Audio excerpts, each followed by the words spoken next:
Bismillahirrahmanirrahim. Assalamualaikum warahmatullahi wabarakatuh. Innal hamdalillah nahmaduhu wa nasta'inuhu wa nastaghfiruh wa na'udzu billahi min syururi anfusina wa sayyiati a'malina. Man yahdihillahu fala mudilla lahu wa may yudlil fala hadiyalah. Asyhadu an la ilaha illallah wahdahu la syarika lah wa asyhadu anna Muhammadan 'abduhu wa rasuluh sallallahu alaihi wa ala alihi wa sahbihi wa sallam. Allahumma alimna ma yanfa'una wanfa'na bima 'allamtana wa zidna ilma. Allahumma aslih lana sya'nana kulla wa la takilna ila anfusina tarfata 'ain. Ikhwati fid din, rahimani wa rahimakumullah. Alhamdulillah ya Allah mudahkan segala urusan kita, urusan dunia, urusan akhirat, urusan ibadah kita, alhamdulillah dengan taufik dan hidayah dari Allah dimudahkan segala perkara, segala urusan kita. Salat serta salam kita aturkan kepada Nabi kita Muhammad sallallahu alaihi wa ala alihi wasallam. Semoga tercurah kepada keluarga beliau, kepada para sahabat dan juga umatnya hingga akhir zaman. Saudara yang dirahmati Allah, kita lanjutkan hadis-hadis dari kitab Jamil Ulum wal Hikam, yaitu hadis Arba'in ya, An-Nawawi yang disempurnakan dan disyarah oleh Syekh Al-Hafiz Al-Imam Ibn Rajab Al-Hambali rahimallahu taala. Kita sudah masuk hadis ke-11 ya kemarin dan insya Allah kita akan lanjutkan sedikit fawaid ya, yang bisa kita dapatkan dari apa yang disampaikan oleh Al-Hafidz Ibn Rajab Al-Hambali rahimallahu taala.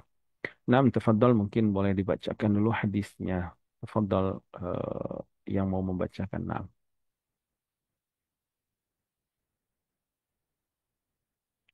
nah, tafadhal Abi Yahya.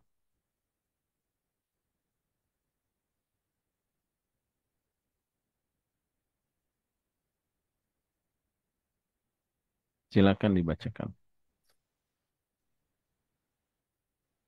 Silakan dibacakan. Bismillahirrahmanirrahim. Anil Hasan ibni Ali sibti Rasulillah sallallahu alaihi wasallam wa raihanatihi radhiyallahu anhu qala hafidtu min Rasulillah sallallahu alaihi wasallam da'ma yaribuka ila ma la yaribuka rawahu an-Nasa'i wa Tirmidzi wa qala hasan sahih. Hmm. Jazakumullah khair.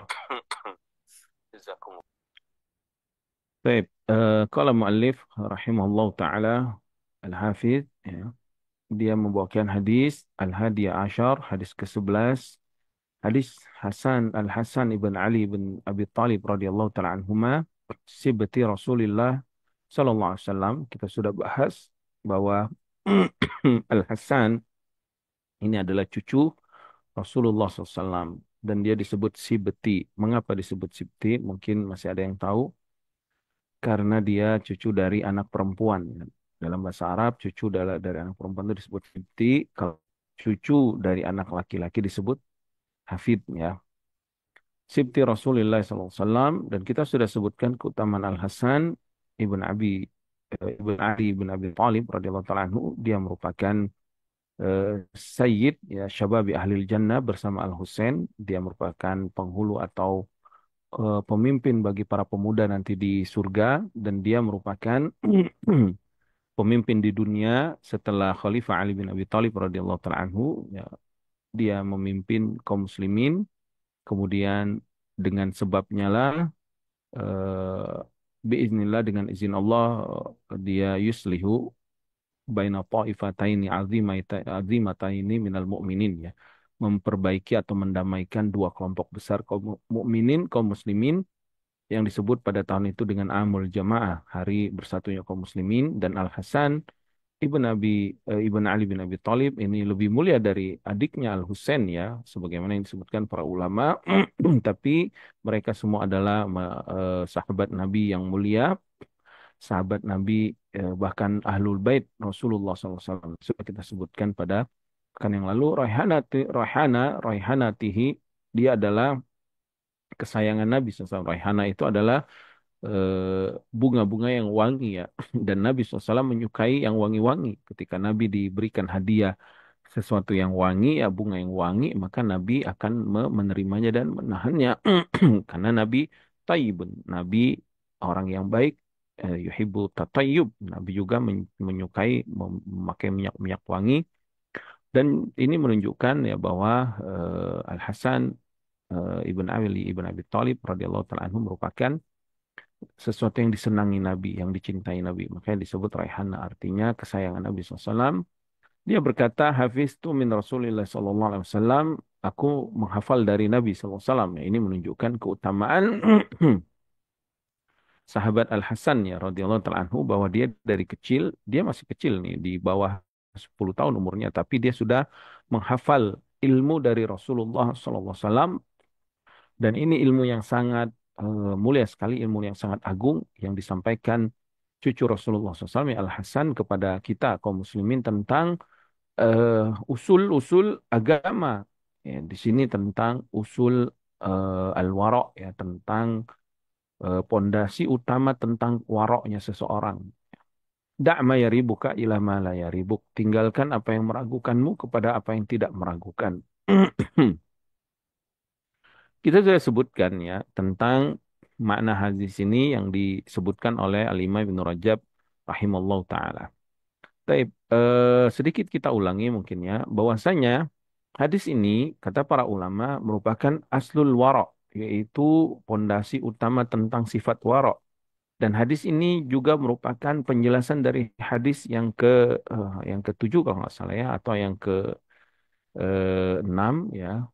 Hadis yang keenam atau yang ketujuh, keenam mungkin. Hadis Nu'man ibn Bashir radhiyallahu taala anhuma, bahwa dia mendengar Rasulullah SAW, innal halala bayyinun wa innal harama bayyinun wa bainahuma umurun mushtabihat la ya'lamuhunna katsirun minan nas, dan seterusnya, yaitu hadis tentang perkara-perkara syubhat. Famanittaqa syubhat faqad istabra'a lidini wa irdi. Siapa yang menjaga diri dari perkara yang syubhat, maka dia telah menjaga dirinya dan agamanya, menjaga irdi, kehormatan dia sebagai muslim, sebagai mukmin, dan agamanya. Maka hadis ini juga menunjukkan itu. Tidak mayaribuk, tinggalkan apa yang meragukanmu. Ila ma la yaribuk, apa-apa yang tidak meragukanmu. Dalam riwayat lain, itu ada tambahan, fa inna sidqa tuma'nina wa innal kadhiba riba. Kata Rasulullah SAW, karena kejujuran itu, kebaikan itu, sesuatu yang jujur, yang baik, itu akan membawa ketenangan. Tapi sesuatu kedustaan itu, sesuatu dosa itu akan membawa apa, riba, keraguan-raguan. Jadi sesuatu yang ragu-raguan itu lebih dekat kepada ke kedustaan, lebih dekat kepada ke apa? Lebih dekat kepada dosa ya. Makanya tinggalkan perkara tersebut. Nah, inilah sifat warok bagi seorang muslim, dia meninggalkan perkara-perkara yang meragukan, perkara-perkara yang syubhat, yang hampir-hampir kalau dia jatuh ke dalam perkara itu, nanti dia jatuh ke dalam kesalahan, jatuh ke dalam dosa, jatuh kepada perbuatan yang diharamkan, atau dia meninggalkan kewajiban karena perkara itu masih diragukan antara wajib atau sunnah misalkan. Tapi karena dia tinggalkan, akhirnya dia meninggalkan kewajiban. Adapun seorang mukmin, seorang muslim yang taat, seorang yang beriman, sangat beriman dengan negeri akhirat, maka dia nggak ingin di akhirat itu dia rugi. Dia nggak ingin di akhirat itu mendapat hukuman. Dia nggak ingin di akhirat nanti dia mendapatkan azab. Nasallallahu alaihi wasallam. Makanya hadis ini sangat berkaitan dengan beriman dengan negeri akhirat ya. Kenapa? Karena hadis ini menunjukkan sebagai sebagai sikap seorang mumin untuk perkara-perkara yang akan dia lakukan yang dampaknya pada negeri akhiratnya. Makanya kata para ulama, al-wara itu adalah tarku ma yadurru fil akhirah, yaitu engkau meninggalkan apa-apa yang yadurruka fil akhirah, yang memberikan bahaya bagi negeri akhiratmu ya. Baik itu jatuh ke dalam perbuatan yang haram, atau engkau meninggalkan perbuatan yang wajib.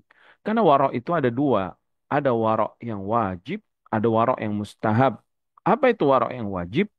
Waro yang wajib yaitu engkau tarkul muharramat, ijtinabu, ya meninggalkan semua yang diharamkan. Kita jauhi semuanya, kita tinggalkan. Dan fi'lu al-ma'murat, fi'lul wajibat, melaksanakan apa yang diperintahkan, yang diwajibkan Allah Subhanahu wa taala. Ini wara. Kenapa? Karena dia tahu ini yang paling berbahaya bagi diri di akhirat kalau dia jatuh ke dalam yang diharamkan atau dia meninggalkan apa yang diwajibkan. Jadi sifat orang yang wara itu tentu yang paling utama, yang pertama adalah dia melaksanakan kewajiban dulu. Kewajiban dia supaya dia aman dan selamat di akhirat, yaitu apa? Meninggalkan yang diharamkan, bukan yang diwajibkan. Kemudian warok yang mustahab, ya ini. Apabila eh, yang diharamkan ini masih ragu-ragu dia antara haram atau halal, antara mubah atau dilarang, maka sebagai sifat waroknya, sempurna waroknya dia tinggalkan ini. Karena khawatir, kalau ternyata ini diharamkan, maka di akhirat dia terkena konsekuensinya melakukan yang diharamkan. Nah, dalam masalah perbuatan ini masih diragukan antara wajib atau sunnah misalkan. Karena dia warok, maka dia pun mengambil pendapat yang diwajibkan, ya, pengambil pendapat yang lebih berat, maka dia ambil itu.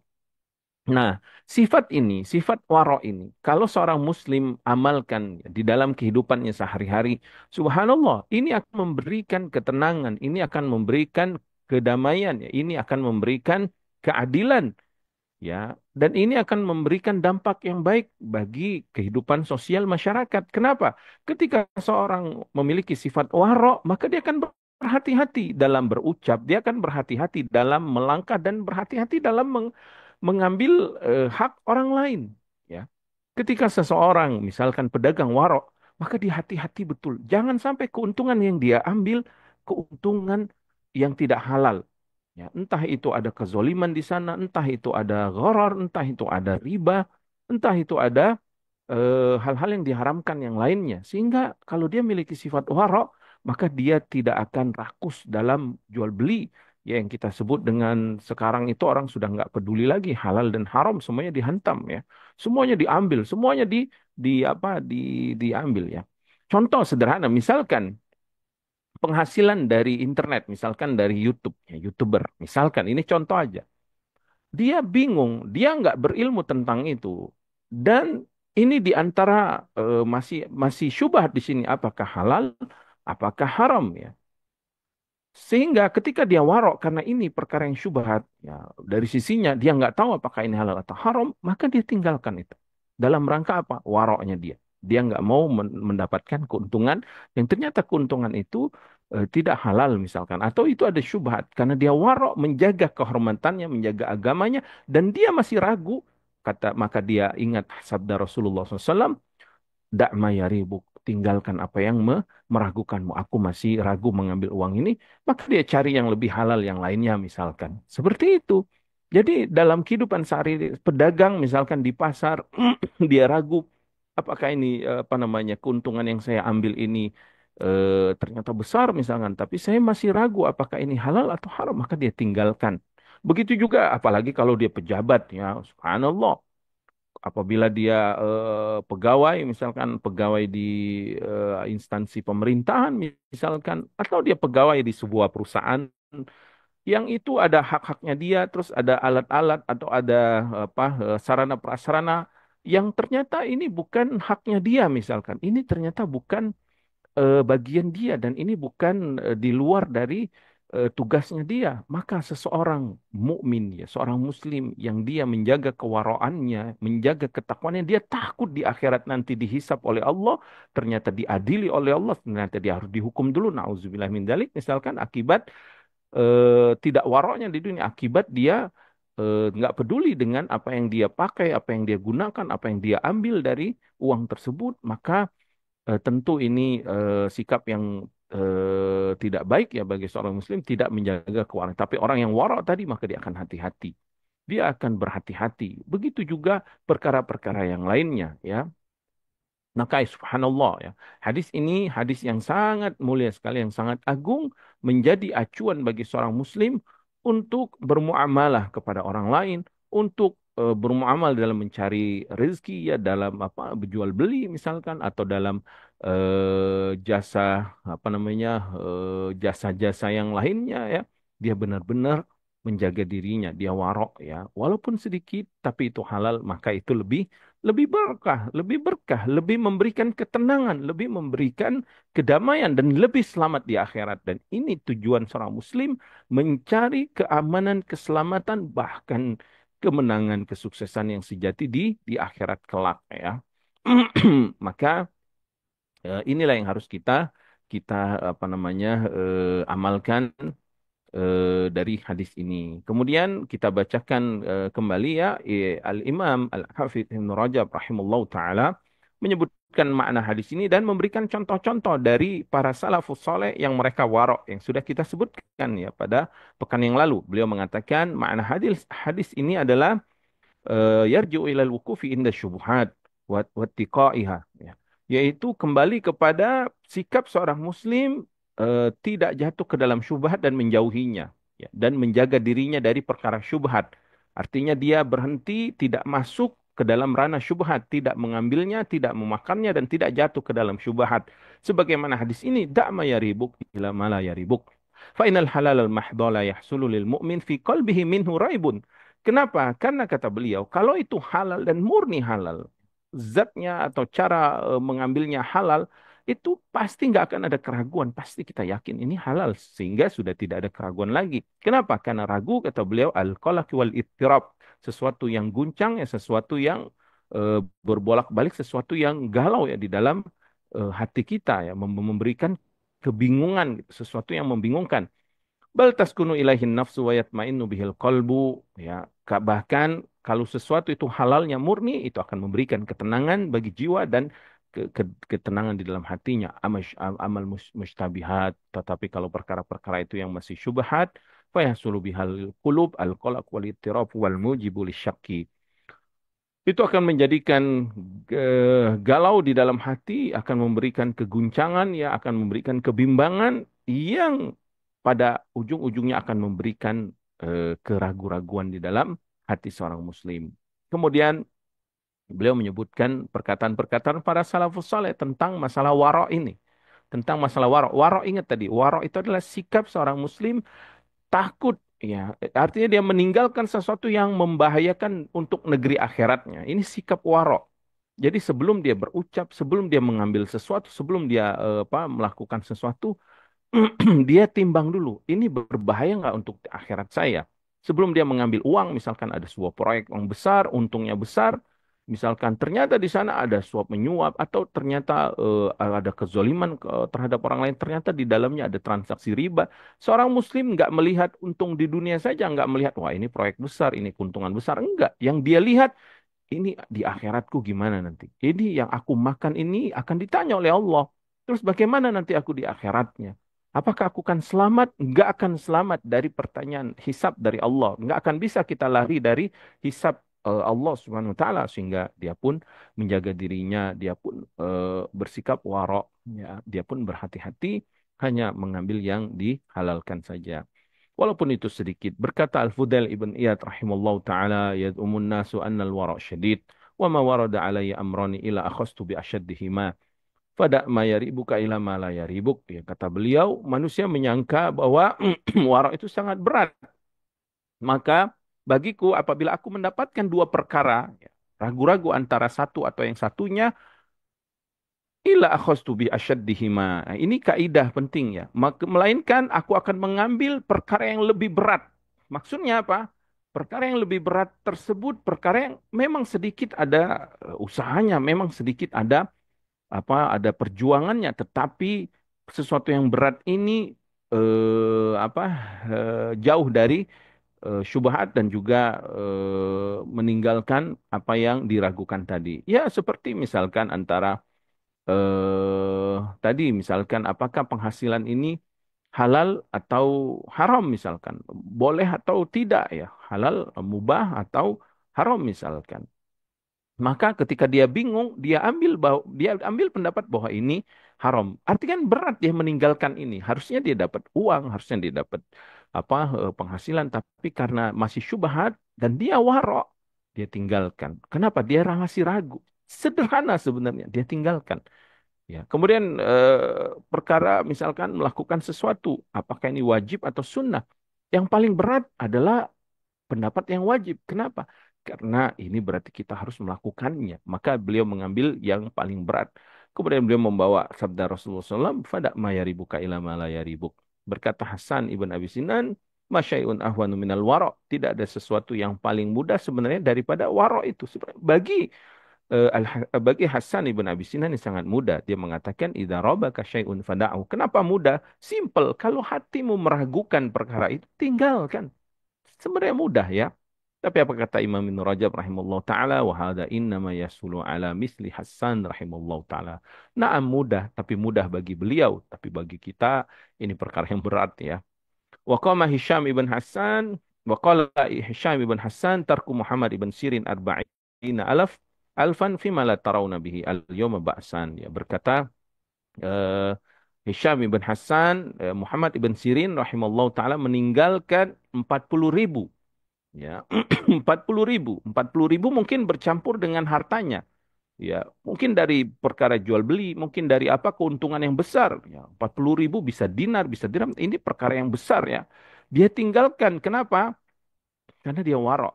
Fima la tarawna bihil yawma ba'san. Yang hari ini kalian menganggap keuntungan itu nggak apa-apa.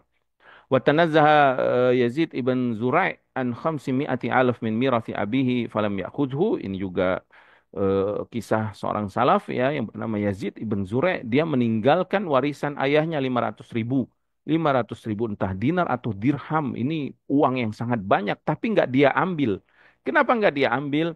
Wa kana abuhu yalil a'mali salatin. Karena ayahnya itu bekerja kepada penguasa, kepada pejabat-jabat besar ya, pemimpin-pemimpin.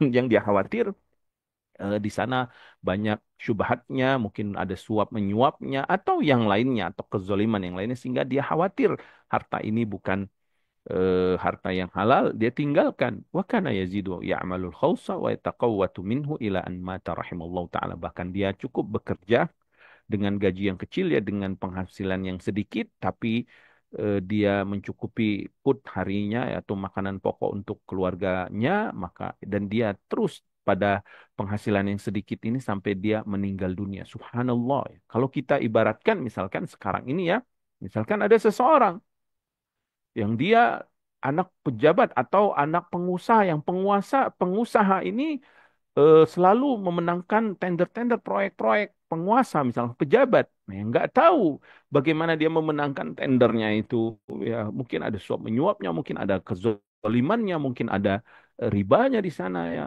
Kemudian setelah itu ayahnya meninggal dan dia misalkan mendapatkan warisan yang banyak, mungkin miliaran, tapi nggak dia ambil itu.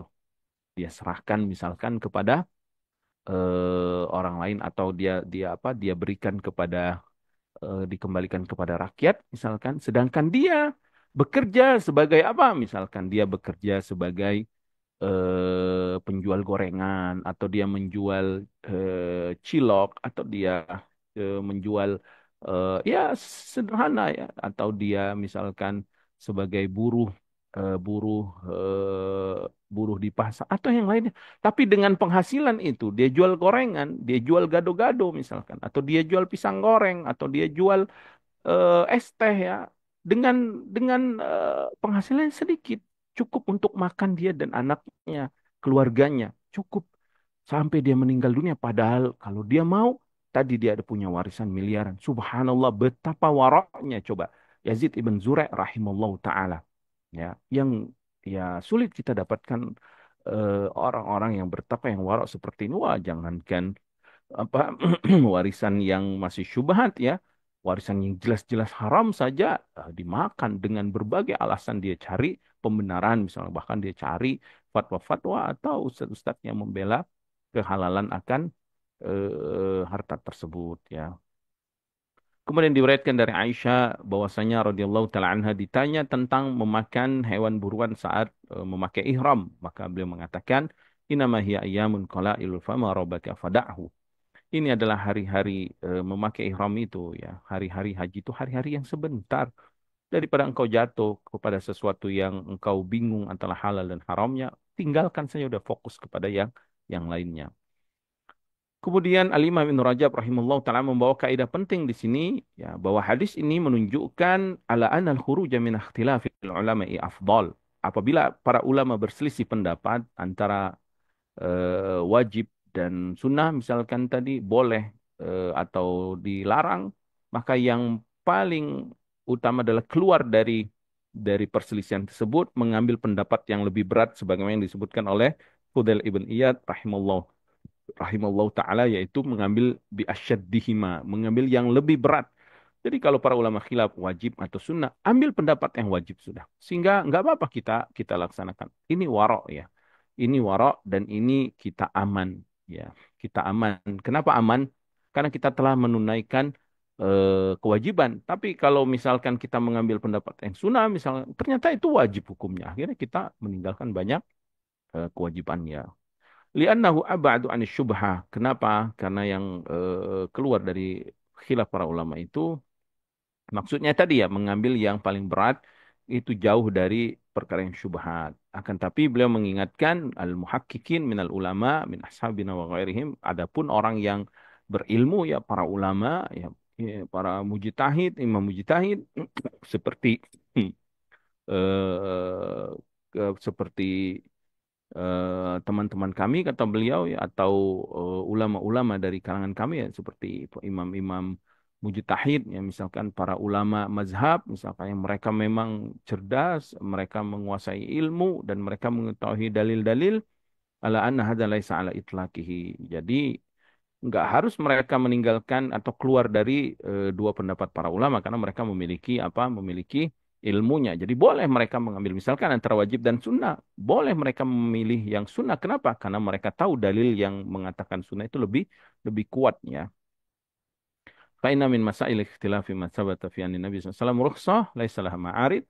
Karena terkadang permasalahan-permasalahan yang diperselisihkan itu ada datang dari Nabi SAW dalil yang memberikan rukhsah keringanannya dan tidak ada yang menentangnya misalkan. Maka mengambil rukhsah itu lebih utama daripada meninggalkannya. Jadi misalkan khilaf para ulama apakah A atau B. Dan ternyata ada dalil dari Nabi SAW yang menunjukkan kepada pendapat yang mengambil rukhsah, misalkan yang B misalkan, ya. Maka orang yang mengetahui dalilnya, berilmu tentangnya, maka dia nggak boleh, ah, saya harus keluar aja dari khilaf para ulama, misalkan. Saya lebih baik mengambil pendapat yang wajib, padahal ternyata ada rukhsah di dalam dalilnya dan itu lebih kuat misalkan. Ya, wa ilam takun tilka rukhsah balagat ba'dal ulama famtana minha lidalika. Walaupun walau ternyata rukhsah itu belum sampai kepada sebagian para ulama sehingga mereka tidak mengambil rukhsah tersebut. Kenapa? Karena dalilnya nggak sampai pada mereka ya, sehingga mereka berpendapat bahwa ini tetap wajib misalkan padahal ada rukhsahnya ya. Dan ini permasalahan seperti ini perinciannya ada di bab fikih ya. Kemudian beliau mengingatkan wahahuna amrun yang bagi tafattunu lahu. Di sini ada perkara yang harus kita lebih teliti lagi, lebih kita pahami lebih dalam lagi ya, masalah tentang mengambil berhati-hati terhadap perkara-perkara syubhat. Ada prioritas di ini, prioritas yang harus kita lakukan. Beliau mengatakan, "Anna tadqiqa fit tawaqqufi 'ani syubhati innama yasluhu liman istaqamat ahwaluhu kulluha. Tashabahat a'maluhu fit taqwa wal wara'." Mengambil rukhsah, bersikap menjauhi syubhat atau tidak jatuh ke dalam syubhat, warok ya, bersifat warok itu. Jadi kalau orang memilih dia ingin warok, berhati-hati, dia nggak mau terkena. Walaupun itu misalkan masih antara boleh dan tidak, tetap dia tinggalkan. Sikap seperti ini, sikap warok seperti ini, hanya bagi orang yang sudah lurus agamanya, sudah bagus agamanya, sudah apa? Ketakwaannya sudah tinggi, dan juga dia memang warok, dia memilih warok. Maksudnya ya dia memang terbiasa meninggalkan yang haram-haram, yang makruh-makruh, yang syubhat-syubhat, memang sudah warok. Maka ini bagus buat orang seperti ini. Adapun man yaqau fintikahil muharramatil zahira, ya, summa yuridu an yatawarra an syai'in min daqa'i syubhah, fa innahu la yuhtamalu lahu dzalika bal yunkaru alaihi. Adapun kalau orang itu biasa jatuh ke dalam perkara yang haram. Bahkan dia melakukan keharaman yang jelas-jelas nyata gitu. Dia melakukan perbuatan haram, dosa. Ya, apalagi itu misalkan dosa besar. Tiba-tiba dia memilih ingin warok pada perkara yang lebih ringan daripada dosanya. Maka ini tidak layak bagi dia memilih yang warok, bahkan harus diingkari. Yang utama adalah dia harus meninggalkan yang dosanya dulu. Harus meninggalkan perkara dosanya dulu. Ya, perkara dosanya dulu. Sebagaimana misalkan, mohon maaf ya, misalkan wanita, misalkan dia pekerjaannya sebagai pelacur. Maaf ya, misalkan, atau wanita malam lah ya, atau bahasa sekarang itu apa? Eh, apa bahasanya itu?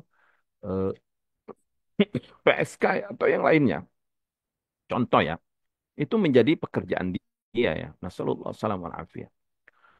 Misalkan suatu saat dia ikut pengajian, di pengajian misalkan ke suatu pengajian lah, ceramah agama lah, anggaplah ceramah agama.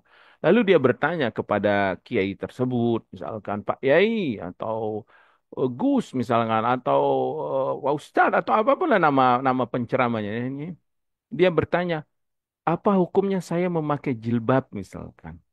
Jilbabnya harus seperti apa? Subhanallah, dia warok misalkan. Atau dia, kalau pengajian boleh nggak saya pakai jilbab masih kelihatan rambut-rambutnya misalkan. Subhanallah.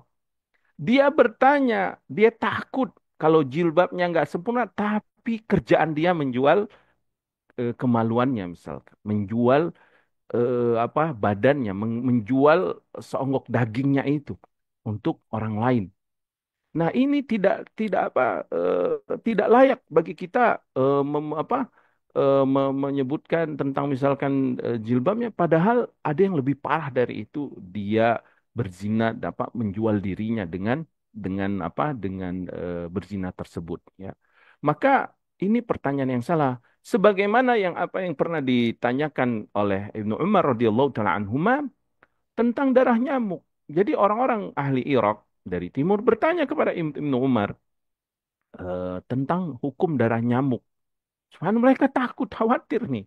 Kalau kena nyamuk di tangan mereka, mereka khawatir ini ada najisnya. Itu mereka waro, takut mereka. Takut kalau misalkan ibadahnya nggak sah gitu ya. Tetapi ada perkara yang lebih besar daripada darah nyamuk yang mereka lakukan. Tentang apa? Tentang membunuh cucu Rasulullah Sallallahu Alaihi Wasallam. Maka disebutkan yas'aluna an damil ba'ud, dalam riwayat lain yas'aluni, maksudnya dalam nasakh yang lain, mereka bertanya kepadaku tentang darah nyamuk, waqad qatalul Husain al Husain, tapi mereka telah membunuh Al Husain ibn Ali bin Abi Thalib, cucu Rasulullah SAW, dan dia juga merupakan raihana Rasulullah SAW. Kemudian Ibnu Umar mengatakan, wasami itu Nabi sallallahu alaihi wasallam yaqul, aku telah mendengar Nabi SAW pernah bersabda, huma raihanata ya minad dunya. Mereka berdua, yaitu Al Hasan dan Al Husain radhiyallahu taala anhuma, merupakan kesayanganku di dunia. Nabi sudah menyatakan ini kesayanganku, tapi mereka menghalalkan darahnya, mereka menumpahkan darahnya Al Husain ibn Ali ibn Abi Thalib radhiyallahu taala anhu ya. Sehingga dalam masalah wara ini, Ibnu Rajab rahimahullah taala ingin menegaskan pentingnya prioritas dulu. Jadi misalkan anak kita bertanya tentang misalkan apa? Misalkan anak kita bertanya tentang perkara-perkara yang kecil gitu ya. Maksudnya mereka takut misalkan apa gitu. Misalkan mereka bertanya tentang aurat nih, aurat saya ini sampai mana gitu misalkan. Padahal dia belum melaksanakan sholat, tidak sholat misalkan, males sholat. Maka bagi orang tua tentu yang lebih utama meningkat menegaskan dulu yang prioritas dulu sebelum perkara-perkara yang lebih ringan di bawahnya kewajibannya. Misalkan sholat dulu, maka tekankan dulu dia tentang wajibnya sholat ya. Ini contoh saja ya. Jadi dalam masalah warok ini, prioritas yang utama tadi warok yang wajib. Yang utama dulu, tinggalkan dulu yang haram-haram. Ini dia bertanya tentang syubhat padahal dia bermudah-mudahan dalam masalah yang haram. Ya jelas ini salah kewaraannya. Seperti seseorang saat dia apa melihat makanan ya di kantornya atau di kelasnya atau di suatu ruangan, dia tahu ini bisa jadi punya temennya, tapi dia ingin menjaga dirinya supaya nggak makan punya orang lain, dia khawatir, dia warok. Padahal dia kerja misalkan dengan riba, dia misalkan apa menjual yang diharamkan, tentu ini salah prioritas waroknya. Naam ya, bukan berarti dia tidak harus apa menjaga warok yang tadi ya, tetap kewaroan itu ya atau meninggalkan syubhat itu tetap harus dilaksanakan. Tapi prioritasnya dia harus tinggalkan dulu yang diharamkan, baru kemudian tentu dia meninggalkan apa namanya yang syubhat tadi ya. Jadi yang paling utama tingkatan warok yang tinggi itu yang wajib tadi, meninggalkan yang diharamkan, melaksanakan kewajiban. Baru tingkatan yang kedua warok yang mustahab, itu dia meninggalkan yang syubhat-syubhat tadi. Sampai nanti tingkatan yang paling tinggi ketakwaan itu zuhud. Ya, yang insya Allah nanti kita sebutkan pada hadis berikutnya. Nah, kemudian beliau menyebutkan tentang seseorang ya bertanya kepada Bishr ibn Haris tentang seseorang yang punya istri. Lalu ibunya menyuruh dia untuk menceraikan istrinya. Kemudian beliau mengatakan in kana yabarruhu ummuhu fi kulli syai' wa lam yabqa min birriha illa talaqu zawjati falyaf'al. Ya kalau misalkan dia memang totalitas berbakti kepada orang tuanya dan dia tidak totalitas baktinya kecuali menceraikan istrinya, maka berarti yang dia utamakan adalah berbakti kepada orang tuanya, menceraikan istrinya.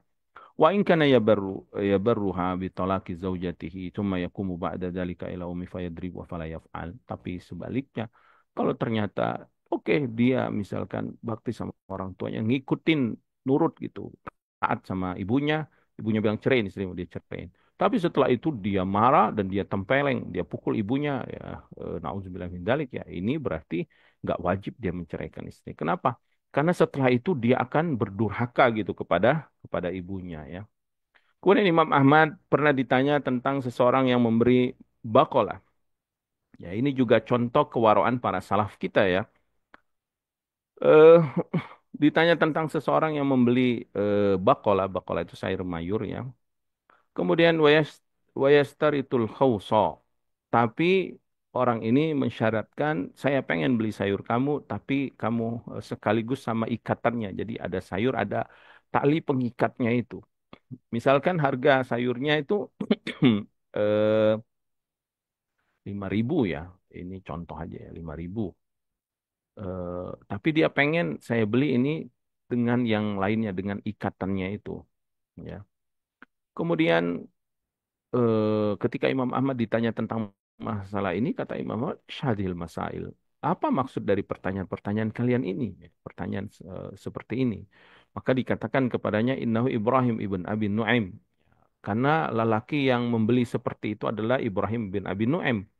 Kemudian Imam Ahmad mengatakan, In kana Ibrahim ibn Abi Nu'aim, fana'am. Hada yushbihu dzaka. Kalau memang ini yang membeli seperti ini adalah Ibrahim bin Abi Nu'aim, maka ya memang dia seperti itu. Ya. Kenapa Imam Ahmad membiarkan atau menganggap bahwa ini ini perbuatan perbuatan Ibrahim bin Abi Nuaim itu boleh-boleh saja. Kenapa? Karena Ibrahim bin Nuaim adalah ya mungkin orang yang bertakwa dan orang yang mengerti hukum, mengerti tentang fikih, mengerti tentang apa namanya syarat-syarat jual beli ya.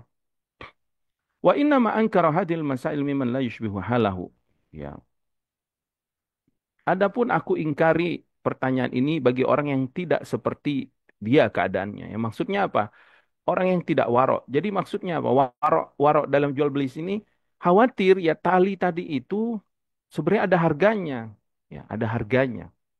Nah, Imam Ahmad ya kenapa tidak mengingkari Ibrahim bin Nuaim? Karena Imam Ahmad tahu Ibrahim bin Nuaim dia mengerti hukum dan dia tahu dan dia fakih ya sehingga tidak dipermasalahkan. Berbeda kalau yang bertanya ini orang yang nggak ngerti hukum ya maka sejatinya tidak layak bagi dia apa namanya melakukan tersebut. Wa amma ahlu tadqiq fil wara fa yushbihu halahum hada ya. Adapun orang yang benar-benar ngerti ya tentang masalah wara ya maka keadaannya seperti keadaan mereka seperti ini ya. Kemudian Imam Ahmad rahimahullah taala sendiri padahal dalam prakteknya beliau sangat warok ya. Dalam masalah jual beli misalkan, dalam masalah membeli aja. Fa innahu amara man yashtari lahu samna faja'a bihi ala waraqa. Suatu saat Imam Ahmad pernah menyuruh seseorang untuk membeli minyak mentega ya. Kemudian orang ini beli minyak tersebut. Faja'a bihi ala waraqa. Ternyata orang ini bawa dengan mentega dan tempatnya itu ya, mungkin bungkusnya kalau sekarang itu. Kemudian fa'amara biraddil waraka ilal ba'i. Maka nah Imam Ahmad suruh kembalikan kertas ini ya, kembalikan mungkin tempatnya ini, bungkusnya ini kepada pembelinya. Kenapa Imam Ahmad lakukan itu? Karena khawatir waraka ini ada nilainya, ada harganya sehingga Imam Ahmad warok. Karena hak, misalkan harga mentega, mentega itu misalkan 1 dinar atau 10 dirham, misalkan ya 10 dirham lah. Mungkin kalau dengan warokoh tadi, dengan kertas atau bungkus yang tadi itu harganya menjadi 12 dirham harusnya. Karena dia warok, haknya hanya 10 dirham, maka diambil itu ya. Wa kana Ahmad la yastamiddu min mahabir ashabihi. Dan Imam Ahmad juga bentuk kewaraannya, dia tidak mau bergantung dengan tempat tinta ashabihi ya, teman-temannya ya, atau apa namanya yang belajar dengannya ya. Jadi di orang zaman dahulu itu kalau belajar itu kan nulis pakai tinta, mereka nulis itu pakai tinta dan itu mahal tintanya, emang mahal ya. Makanya kalau kita lihat kisah-kisah para ulama terdahulu itu, wah subhanallah ya mereka itu benar-benar apa bersungguh-sungguh dalam menuntut ilmu dan bersungguh-sungguh dalam menghafal ilmu dan menulis ilmu. Jadi modalnya juga besar. Mereka harus beli tinta itu. Bahkan kalau mereka nggak punya kertas, mereka cari kertas-kertas bekas atau apapun yang mereka bisa jadikan untuk menulisnya. Nah, Imam Ahmad nggak mau kalau nulis itu pakai tinta orang. Kenapa? Kalau dia pakai tinta orang, itu mengurangi haknya orang, mengurangi apa jatahnya. Harusnya dia dengan tinta, misalkan 1 botol itu dia bisa menulis sampai 100 kertas, tapi karena misalkan Imam Ahmad minta, minta terus, akhirnya jatah orang itu jadi cuman 75 lembar yang bisa dia tulis ya, atau cuman berapa hari. Maka Imam Ahmad nggak mau seperti itu. Kenapa Imam Ahmad nggak mau seperti itu? Nggak mau menyusahkan orang lain seperti itu. Karena waroknya, karena waroknya. Ya. Wa innama yukhriju ma'ahu muhmira yastamiddu minha. Jadi Imam Ahmad membawa sendiri tintanya, tempat tintanya dan dia pun apa bersandar dengan menulis dengannya ya. Kemudian wastadzanahu rajulun ayaktuba min mihbaratihi. Suatu hari ada orang minta izin sama Imam Ahmad untuk nulis dari tintanya. Ya orang ini nggak bawa, mungkin nggak bawa ini, dia pengen nulis dari tinta Imam Ahmad. Maka Imam Ahmad mengatakan, oh tulis ya, silakan tulis. Hada wara'un muslim. Kata Imam Ahmad, ini warok yang salah gitu. Nah, ente warok misalkan apa namanya khawatir apa namanya nggak ngambil tinta orang lain misalkan, tapi dia mengambil tinta Imam Ahmad. Atau ya ini mengurangi apa? Mengurangi kebutuhan orang lain atau mengurangi tintanya orang lain. Ini warok yang muslim. Wasta'dzanahu akhar fatabassam, dan orang yang lain pun minta izin kepada beliau, beliau pun tersenyum. Kemudian beliau mengatakan lam yabluk wara'i wala wara'uka had. Sungguh warokku dan warokmu tidak sampai. Maksudnya kita ini belum warok gitu. Ya, jadi Imam Ahmad tertawa sambil mengatakan kita ini belum sampai derajat warok. Ya. Padahal apa? Imam Ahmad mengucapkan ini ala wajhi tawadu. Beliau tidak ingin apa? Menganggap dirinya lebih tinggi daripada orang yang tadi gitu. Orang yang tadi itu kan mengurangi jatahnya Imam Ahmad dalam menulis ya. Maka Imam Ahmad mengatakan kita ini belum warok, belum sampai derajat warok. Padahal Imam Ahmad membawa pulpen, membawa apa? Membawa tinta dalam rangka warok. Dia nggak mau mengambil punya orang lain atau meminta punya orang lain. Tetapi orang ini ternyata malah dia yang meminta kepada Imam Ahmad ya, atau mengambil tintanya Imam Ahmad. Tapi Imam Ahmad tetap mengatakan bukan berarti saya lebih warok dari kamu. Imam Ahmad mengatakan kita ini belum sampai derajatnya warok ya. Dalam rangka apa? Tawaduk beliau ya. Wa illa fahuwa kana fi nafsi yasta'milu hadal wara'. Padahal Imam Ahmad melaksanakan ya membawa tinta dia dalam rangka melaksanakan waroknya tadi. Dia nggak mau ya mengambil hak orang lain. Ya, bisa jadi dia mengambil tinta orang lain, orang yang nggak ridho misalkan di akhirat kan bisa jadi nggak selamat Imam Ahmad ya akibat tinta itu ya walaupun cuma tinta ya. Wa kana yunkiru ala man lam yasil ila hadal maqam. Terkadang juga Imam Ahmad mengingkari perbuatan ini bagi orang yang belum sampai derajatnya pada waro ini ya. Mungkin orang itu masih melakukan yang haram-haram ya. Bal yatasamahu fil makruhati dhahira. Bahkan terkadang ya Imam Ahmad juga dalam pendapatnya ya juga toleransi terhadap perbuatan yang dimakruhkan ya. Maksudnya dibolehkan. Wa yuqad wa yuqdimu ala syubhati min ghairi tawakkuf. Bahkan juga Imam Ahmad dalam dalam beberapa keadaan membiarkan atau mengedepankan syubhat eh, tidak perlu orang meninggalkan syubhat tersebut. Dan ini tentu tidak sembarangan ya. Ini tentu dengan keilmuan beliau dan juga keadaan orang-orang di sekitarnya dan siapa yang beliau interaksi dengannya yang beliau sangat mengetahui keadaan orang tersebut. Nah, Taib ala kulli hal hadis ini ya, hadis ke-11 ini hadis yang sangat agung, hadis yang datang dari keluarga Rasulullah SAW ya, dari Al Hasan bin Ali bin Abi Thalib radhiyallahu taala anhuma. Apa yang kita bisa ambil faedah dari hadis ini? Yang pertama, yang bisa kita ambil fawaid dari hadis ini, hendaklah kita belajar dari kecil ya. Karena lihat, Al Hasan itu dari umur kecil ya.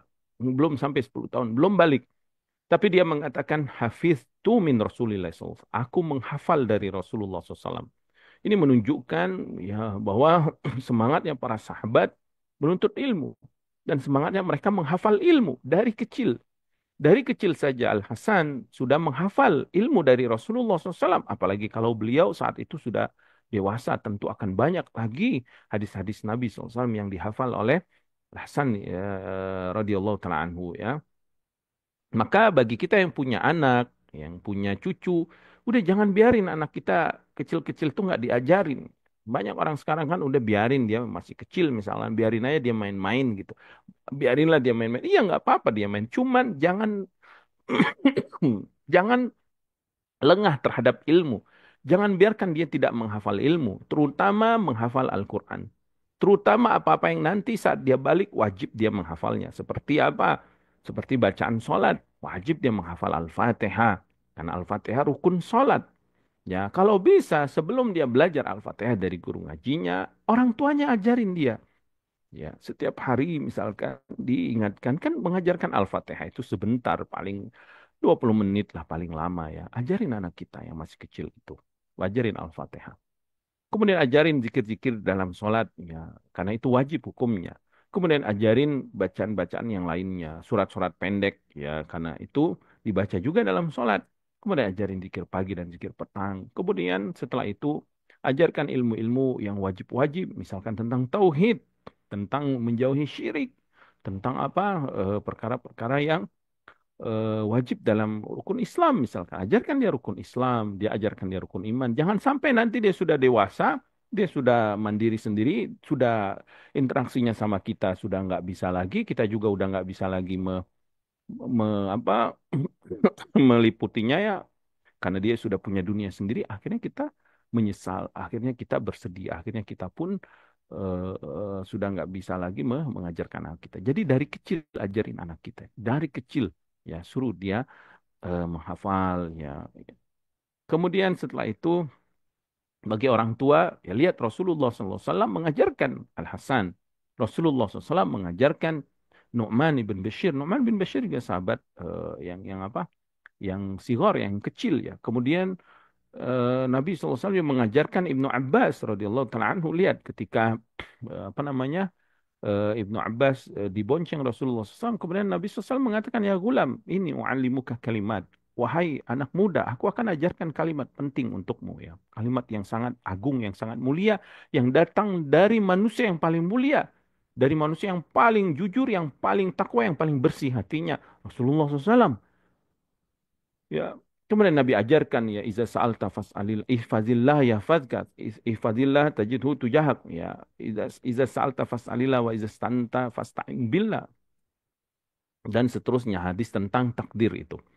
Subhanallah, itu hadis yang sangat agung, yang sangat mulia, yang nanti kita akan masuk pada hadis itu. Dan itu diajarkan Rasulullah SAW kepada siapa? Kepada Ibnu Abbas radhiyallahu ta'ala anhu yang masih kecil ya. Maksudnya yang masih muda.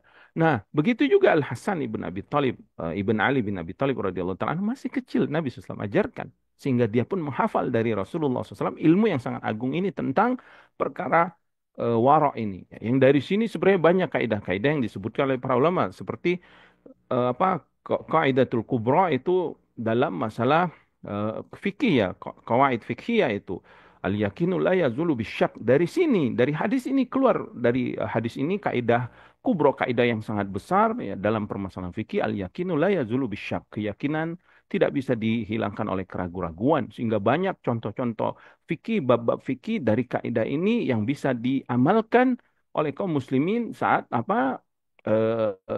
mereka melakukan ibadah dengan menghafal hadis ini. Yang ini datang dari anak kecil ya. Pada waktu itu Al Hasan ibn Ali bin Abi Thalib radhiyallahu taala anhu ya. Kemudian fawaid dari hadis ini tentu yaitu tadi tentang warok. Bersikaplah kita warok, berusahalah kita, berdoalah kita kepada Allah agar kita memiliki sifat yang warok ini. Yaitu tadi tentang iman kita kepada negeri akhirat, kita nggak mau di akhirat celaka sehingga kita pun berhati-hati, sehingga kita pun bermuhasabah, sehingga kita pun menimbang semua perkara itu dengan dengan niat yang bersih, kemudian dengan hati yang jujur ya, apakah ini ragu-ragu atau enggak. Kemudian kita pun mengambil keputusan dengan meminta tolong kepada Allah Subhanahu wa taala. Apabila kita ragu antara dua perkara ini, jangan lupa Nabi SAW juga syariatkan kita untuk istikharah, yaitu kita memilih dari dua perkara ya. Kalau warok tadi jelas dia tinggalkan, kalau ini misalkan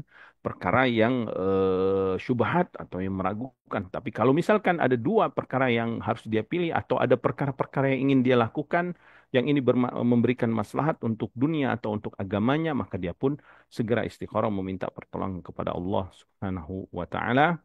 Mungkin ini yang bisa kita sampaikan ya. Mohon maaf atas segala kesalahan dan kekurangan. Kebenaran dari Allah Subhanahu wa taala. Nas'alullah as-salama wal afiyah wa an yuslih lana sya'nana kulla wa la yakilana ila anfusina tarfata'in. Wa sallallahu ala nabiyyina Muhammadin wa ala alihi wasallam wa akhiru da'wana alhamdulillahi rabbil alamin. Subhanakallahumma wa bihamdika asyhadu an la ilaha illa anta astaghfiruka wa atubu ilaik. Assalamualaikum warahmatullahi wabarakatuh. Naam. Waalaikumsalam warahmatullahi wabarakatuh. Syukron Ustaz atas materinya. Kalau kita masih ada waktu ya Ustaz, kita buka sesi tanya jawab, boleh Ustaz? Naam, fadl. Baik, kami silakan pada jamaah yang hendak mengajukan pertanyaan. Karena kita masih eh, ada cukup waktu, bagi yang hendak bertanya secara langsung, bisa raise hand terlebih dahulu, atau bisa diketikkan pertanyaannya di kolom chat. Dan bagi yang merasa pertanyaannya butuh privasi, bisa langsung chat kepada MC. Baik, sudah ada pertanyaan yang masuk. Izin kami bacakan, Ustaz. Naam, fadl. Assalamualaikum, Ustaz. Semoga Allah merahmati Ustaz. Izin bertanya, Ustaz, terkait fikih orang yang sering ragu-ragu. Sebelumnya, Ana pernah membaca di sebuah artikel berkaitan dengan kaidah fikih orang yang sering ragu-ragu bahwa intinya orang yang sering ragu-ragu itu keraguannya tidak dianggap. Mohon penjelasannya Ustaz. Apakah ini mutlak semua keraguan seperti hal syubhat antara halal maupun haram atau ada beberapa yang dikecualikan? Sebelumnya ingin curhat, saya ini sering ragu-ragu, bukan hanya perkara agama, namun juga urusan dunia. Saya sering ragu-ragu terkait hal apakah ini boleh atau haram. Jadi seperti kehidupan saya itu banyak urusan yang syubhat, sehingga saya merasa stres.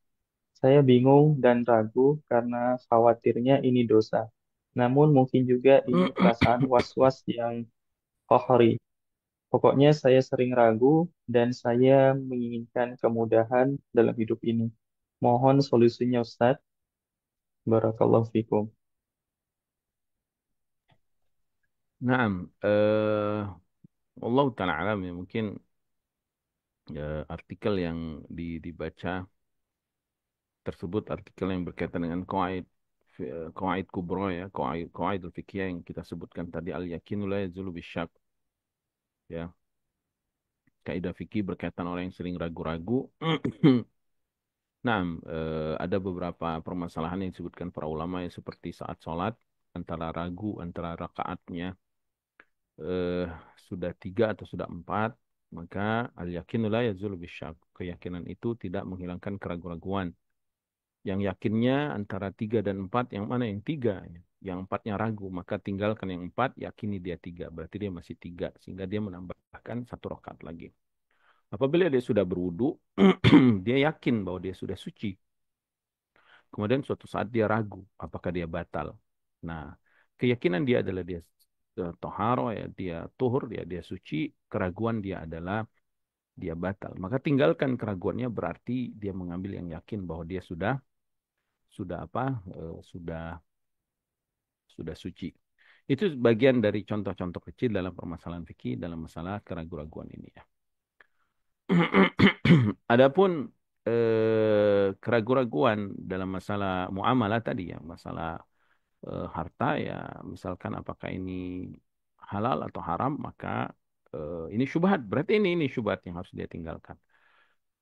Adapun ragu-ragu dalam masalah dunia ya, wallahu alam ya, contohnya seperti apa ya, mungkin ini bisa apa bisa di di apa diperinci lagi dan mungkin bisa ditanyakan kepada teman-temannya yang sudah bagus agamanya, yang sudah baik ya, mungkin nanti dia dinasihatin atau mungkin apabila keraguan-raguan dia dalam masalah dunia ini menyebabkan ada penyakit kejiwaan ya, ya maksudnya ada kena mentalnya, misalnya akhirnya dia bimbang dalam melakukan segala sesuatu, dia ragu ya mungkin wallahu taala alam ya, bisa jadi itu was-was dari syaitan yang ingin menjatuhkan eh, menghilangkan semangat seorang muslim ya, ingin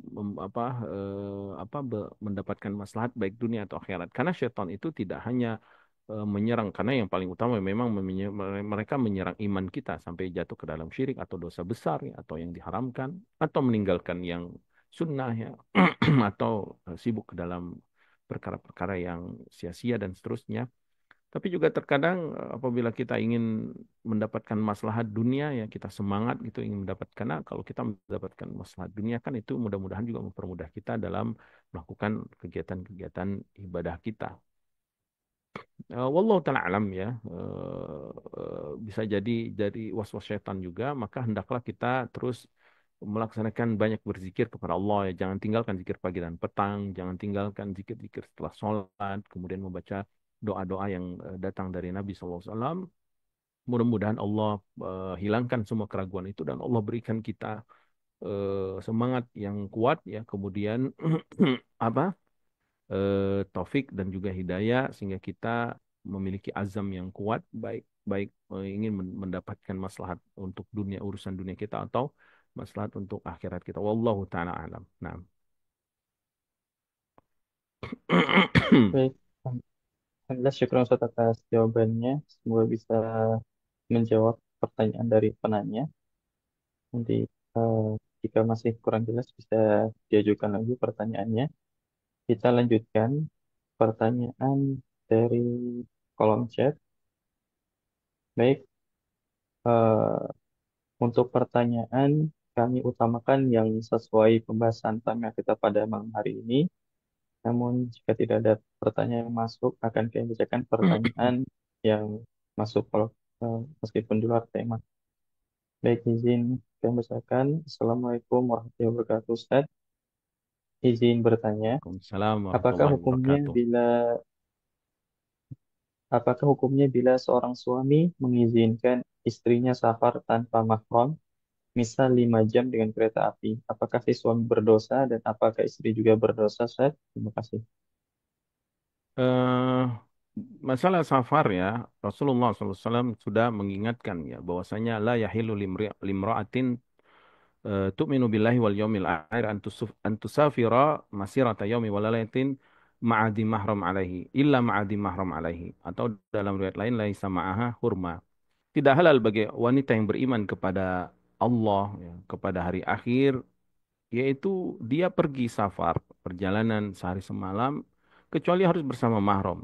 Dari sini para ulama menyebutkan bahwa wajib bagi wanita yang ingin safar perjalanan jauh yang disebut dengan safar, maka wajib dia harus ada mahramnya. Mahramnya itu bisa suaminya, bisa orang tuanya, bisa kakaknya, bisa pamannya yang disebutkan di dalam Al-Quran dan Sunnah tentang mahram-mahram bagi para wanita ya.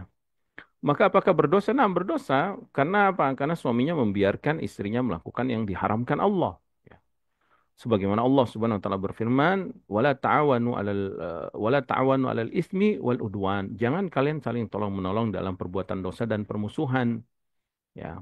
Jadi bagi istri ya, seharusnya tidak mentaati apabila suaminya itu menyuruh dia melakukan perbuatan yang diharamkan. Apabila istri ini tahu hukumnya, kemudian dia juga ridho terhadap perbuatan itu, ya tentu istrinya juga mendapatkan dosanya. Tapi wallahu ta'ala alam ya, mana bagian yang besar, akan tetapi hendaklah bagi suami istri yang telah melakukan perbuatan tersebut untuk bertaubat kepada Allah Subhanahu wa taala, beristighfar dan sama-sama muhasabah ya, sama-sama saling mengingatkan, kemudian sama-sama saling tolong menolong dalam perbuatan ketakwaan dan perbuatan baik, dan saling nasihat menasihati agar mereka mendapatkan keberkahan, sakinah, mawaddah warahmah karena mereka mentaati Allah Subhanahu wa taala, mentaati Rasulnya, dan menjauhi apa yang Allah larang dan menjauhi apa yang Rasulnya sallallahu alaihi wasallam larang. Naam, wallahu taala alam. Alhamdulillah, syukur Ustaz atas jawabannya. Kami bacakan kembali pertanyaan dari kolom chat. Afwan Ustaz, adakah doa agar mudah menghindari sifat mudah ragu-ragu? Soalnya saya merasa ada stres dan kerepotan karena sering ragu-ragu baik urusan agama maupun dunia. Contoh Ustaz. Naam. Eh, wallahu alam ya, doa khusus tentang masalah ini. Tetapi eh, kami anjurkan bagi kita untuk membaca zikir-zikir pagi dan petang. Karena zikir-zikir pagi dan petang atau zikir-zikir setelah sholat misalkan, itu merupakan itu merupakan senjata ya bagi seorang mukmin untuk menguatkan hatinya. Karena zikir itu akan menghidupkan hati. Zikir itu akan mendapatkan kemudahan-kemudahan dan pertolongan dari Allah Subhanahu wa taala ya. Dan banyak eh, apa fawaid-fawaid yang lainnya dari berzikir kepada Allah Subhanahu wa taala. Jadi apa obatnya? Obatnya sebenarnya banyak berzikir kepada Allah Subhanahu wa taala. Ya, wadhkurullah katsira ya la'allakum tuflihun. Banyaklah kalian berzikir kepada Allah supaya kalian beruntung. Karena di dalam zikir itu juga ada permohonan perlindungan kepada Allah dari gangguan syaitan ya. Karena bisa jadi was-was dan ragu-ragu itu datangnya dari tipu daya syaitan ya. Maka dengan membaca zikir, misalkan zikir pagi, membaca Al-Ikhlas, Al-Falaq, An-Nas, Muawwidzatain dan Al-Ikhlas itu salah satu ayat Al-Quran yang isinya adalah isti'adzah, permohonan perlindungan kepada Allah Subhanahu wa taala. Lebih khusus lagi ya Al-Falaq dan An-Nas. Al-Falaq berlindung dari syaitan yang zahir ya, gangguan dari luar, dari eksternal lah bahasa kita itu. Sedangkan An-Nas kita berlindung kepada Allah dari syaitan yang internal ya. Maksudnya dari dalam, syaitan yang tidak terlihat dari jin dan manusia. Allazi yuwaswisu fi sudurin nas minal jinnati wan nas. Itu isti'adzah dan itu sangat bagus sekali. Apabila seorang membaca Al-Ikhlas, Al-Falaq, An-Nas dengan hati ya, dipahami maknanya, kemudian hatinya semakin kuat harapannya kepada pertolongan Allah. Kemudian semakin dia meminta kepada Allah agar dihilangkan segala gangguan syaitan misalkan, atau segala apa-apa yang membuat hatinya jadi bimbang, jadi ragu, itu subhanallah akan memberikan ketenangan di dalam hatinya, akan hilang keraguannya. Ala bidzikrillahi tatmainnul qulub, kata Allah dalam surat Ar-Ra'd itu. Ketahuilah dengan berzikir kepada Allah hatimu akan tenang. Karena yang keraguan-raguan itu kan datangnya ke dalam hati kita. Jadi nasihat kami hendaklah baca zikir pagi dan petang. Jangan tinggalkan. Kemudian baca dengan khusyuk. Baca dengan maknanya. Pahami maknanya dan berzikirlah kita dengan tingkatan yang utama yaitu berzikir dengan lisan dan hati. Karena inilah zikir yang paling sempurna ya, zikir yang tergabung antaranya zikir hati dan zikir lisannya ya. Jadi di dalam zikir-zikir tersebut banyak doa-doa dan juga isti'anah, tawakal, kemudian menyebut nama Allah, kemudian bersandar kepada Allah, berharap kepada pertolongan Allah. Dengan zikir ini mudah-mudahan akan menghilangkan ragu-ragu dalam hati kita, menghilangkan penyakit-penyakit yang lainnya dan juga menghilangkan gangguan syaitan. Wallahu ta'ala alam wa sallallahu ala nabiyina Muhammadin wa ala alihi wasallam wa akhir da'wana alhamdulillahi rabbil alamin. Nah, mungkin cukup. Eh,